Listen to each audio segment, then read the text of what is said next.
Bonjour. Dans le cadre de nos corrigés, des exercices de dénombrement du cours de master, voici la 6e partie. Alors l'exercice est épinglé devant vous. On lance un dé 5 fois de suite. Combien de lancers donneront 5 numéros identiques? Alors, on lance un dé 5 fois de suite.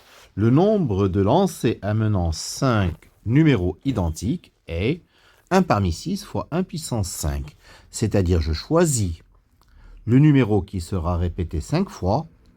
Donc, il y a 6 possibilités, 1 parmi 6. Et une fois choisi, donc, il y a une possibilité pour chaque, donc 1 puissance 5, ce qui fait au total 6 éventualités. Petit b. 4 numéros identiques exactement. 4 numéros identiques exactement, ça veut dire je choisis le numéro qui va être quadruplé, 1 parmi 6. Je le quadruple, 1 puissance 4. Je choisis le numéro qui sera simple, 1 parmi 5.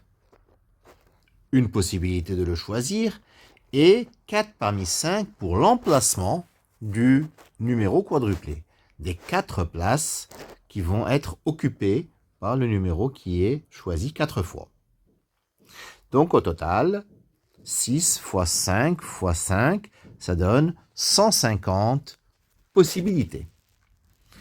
Petit c, 3 numéros identiques et 2 autres identiques. Alors, 3 numéros identiques et 2 autres identiques, 1 parmi 6 pour le choix du numéro triplé, 1 puissance 3 pour le triplé, 1 parmi 5 pour le numéro qui est doublé, 1 au carré pour le doublé, et 3 parmi 5 pour les emplacements du numéro qui est répété 3 fois. Donc, au total, ça fait 300 possibilités, 6 fois 5 fois 10. Petit d, 3 numéros identiques et 2 autres différents. Alors, 3 numéros identiques et 2 autres différents, je choisis le numéro qui est triplé, 1 parmi 6, 1 puissance 3 pour le triplé. Je choisis les 2 numéros qui sont simples, bien entendu, je les prends en même temps, 2 parmi 5, 1 puissance 1, 1 puissance 1 pour leur possibilité. Ensuite, les emplacements du numéro qui va être triplé, 3 places à choisir parmi 5, 3 parmi 5. Et enfin, il reste 2 places, 1 parmi 2 pour choisir une place à allouer à un des numéros simples. Au total, quand on calcule, ça nous donne 1200 possibilités. Petit e, 2 numéros identiques, 2 autres identiques et un différent. Alors, 2 numéros identiques, 2 autres identiques et un différent. Je choisis 2 numéros qui seront doublés, 2 parmi 6. Je double chacun d'eux, 1 au carré, 1 au carré.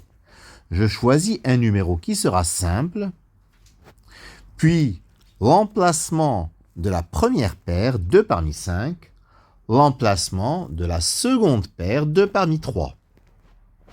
Au final, 1800 possibilités. Petit f, 2 numéros identiques et 3 autres différents.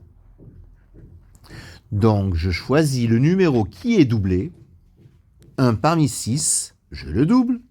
Je choisis 3 numéros simples parmi 5, je les prends chacun une fois, puis je choisis 2 emplacements pour le numéro doublé, puis un emplacement parmi 3 pour un des numéros simples, puis un parmi 2 pour le deuxième numéro simple. Au total, 3600 possibilités. G. Une suite strictement croissante.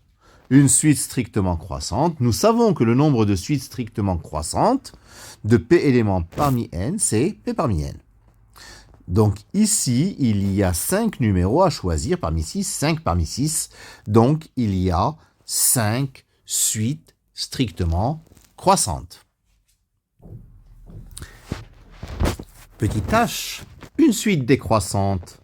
Alors une suite décroissante, nous cherchons le cardinal de l'ensemble des quintuplés x1, x2, x3, x4, x5. qui sont rangés dans l'ordre décroissant, c'est-à-dire 1 inférieur ou égal à x5, inférieur ou égal à x4, inférieur ou égal à x3, inférieur ou égal à x2, inférieur ou égal à x1, inférieur ou égal à 6. Donc, manœuvre habituelle, on pose y5 égale x5, y4 égale x4 plus 1, y3 égale x3 plus 2, y2 égale x2 plus 3, y1 égale x1 plus 4. Nous obtenons donc 1 inférieur ou égal à y.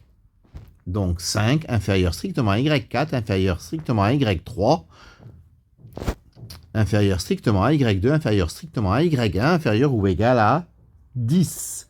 Ceci revient à avoir une suite strictement décroissante de 5 éléments parmi 10. Donc au total 5 parmi 10. Et par le calcul que vous avez devant vous, donc je calcule 5 parmi 10 et j'obtiens 252. Petit i, un seul 5. Un seul 5, ça veut dire je choisis le 5. N'est-ce pas? 1 parmi 1 pour le choisir. Puis ensuite, les autres numéros. Donc, il y a 5 possibilités pour chaque. 5 exposant 4. Et puis l'emplacement du 5, 1 parmi 5. Au total, ça fait 3125. Petit j, exactement 2 numéros impairs. Exactement 2 numéros impairs. Alors, donc, un numéro impair, c'est 3 possibilités. Donc, 3 au carré pour 2 numéros impairs, 3 au cube pour 3 numéros pairs, et l'emplacement des 2 numéros impairs, 2 parmi 5. Au total, 2430 possibilités. Le K, exactement 2 numéros supérieurs ou égaux à 2. Supérieur plutôt strictement à 2. Pas supérieur ou égaux, supérieur strictement à 2. Donc, il y a 4 possibilités d'être supérieur à 2, valoir 3 ou 4 ou 5 ou 6. Donc, 4 au carré fois 2 au cube, parce qu'il y aurait à ce moment-là donc 3 numéros inférieurs ou égaux à 2, qui vaudrait 1 ou 2, et 2 parmi 5 pour les emplacements des 2 numéros qui sont supérieurs à 2. Au total, 1280 possibilités. Enfin, le L, un seul 1 et au moins 3 numéros impairs. Alors, un seul 1 et au moins 3 numéros impairs. Alors, un seul 1 et 3 numéros impairs. Donc, je choisis le 1. Je choisis deux autres numéros impairs. 2 au carré. Je choisis 2 numéros pairs. 3 au carré. Donc, une place parmi 5 pour mettre le 1. Et 2 places parmi 4 pour mettre les numéros qui sont impairs. 1080 possibilités. Alors, il y a aussi un seul 1 et 4 numéros impairs au total. Donc, je choisis le 1. Je choisis 3 autres numéros impairs, 2 exposant 3, un seul numéro pair, 3 exposant 1, 1 parmi 5 pour placer le 1, et 3 parmi 4 pour placer les 3 autres numéros. Impairs plutôt. 480 possibilités. Enfin, un seul 1 et 5 numéros impairs. Donc, je choisis le 1, il y a une seule possibilité. Je choisis 4 autres numéros impairs, 2 exposant 4. Et je choisis l'emplacement du 1, 1 parmi 5, ce qui fait 80 possibilités. Total, 1080 plus 480 plus 80, 1640 possibilités. Voilà pour cette 6e série, pour ce 6e G. Donc cet exercice très intéressant. Je vous remercie de votre attention.